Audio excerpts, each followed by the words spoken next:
Assalamualaikum kawan-kawan. Siang ini kita melanjutkan pembahasan kita tadi pagi tentang bagaimana cara mengecek kondisi air radiator pada mobil second. Nah, yang pertama itu kita buka tadi tutupnya, dan pada saat keadaan mesin hidup, kita lihat di sini tidak ada gelembung yang keluar dari mesin dari radiator ini. Kalau ada gelembung yang keluar, itu menandakan adanya kebocoran pada air radiator kita. Seperti itu kan kawan. Nah, kita pasang tutupnya. Nanti kita matikan mesinnya dulu. Ini kan dalam keadaan kondisi mesin hidup. Nah, sebentar kita matikan mesinnya. Bagaimana keadaan air radiatornya pada saat mesin mati.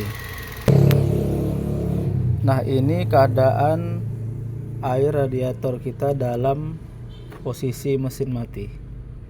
Nah, airnya full dan tidak ada gelembungnya ya. Yang paling penting, tidak ada gelembung yang menandakan ada kebocoran di selang-selang daripada air radiator ini. Nah, kalau ditanya fungsi radiator ini sebenarnya untuk apa? Yang pertama, air radiator ini fungsinya untuk menetralisir panas yang berlebihan pada mesin pada saat kita kendarai. Nah, artinya bisa mengarah kepada overheat. Andai kata radiator kita ini nggak kita rawat, nggak kita urus, bahkan airnya pun tidak kita ganti, tidak isi air cadangannya, maka kita khawatirnya mobil kita overheat. Overheat itu bisa panas mesin yang berlebihan, yang mengakibatkan akan merusak beberapa komponen-komponen yang ada dalam mobil. Oleh sebab itu penting bagi kita pengemudi, baik owner maupun supir, untuk sebelum menggunakan mobil kita mengecek ketersediaan air radiator kita.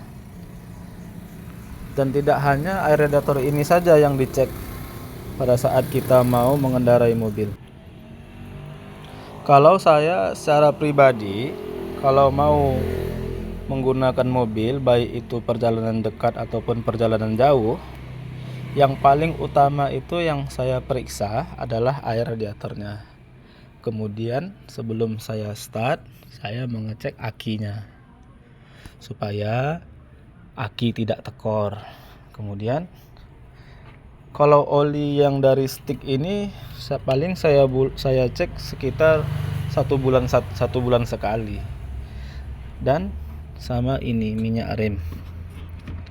Kita khawatir pengereman kita bermasalah karena minyaknya, karena fungsi dari minyak rem itu adalah pelumas dari rem kita. Sama ini yang paling sering saya cek, timing belt ini, karena kalau dia kering dia akan menimbulkan bunyi kawan-kawan.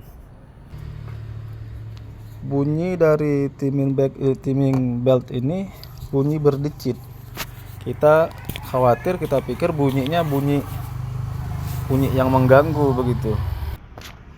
Oleh sebab itu, untuk mengatasi timing belt yang kering, kita bisa menggunakan Freestone ini. Kita lihat ininya, bisa kita semprotkan aja sebelum mengemudi, sebelum mesin hidup ya kawan-kawan. Nanti dia akan bercampur sendiri seperti ini, kan dia mengalir sendiri. Kalau dalam keadaan mesin hidup, kita semprotkan Freestone ini, maka dia akan meluber kemana-mana, terakhir akan mengotori ruang mesin mobil kita. Begitu.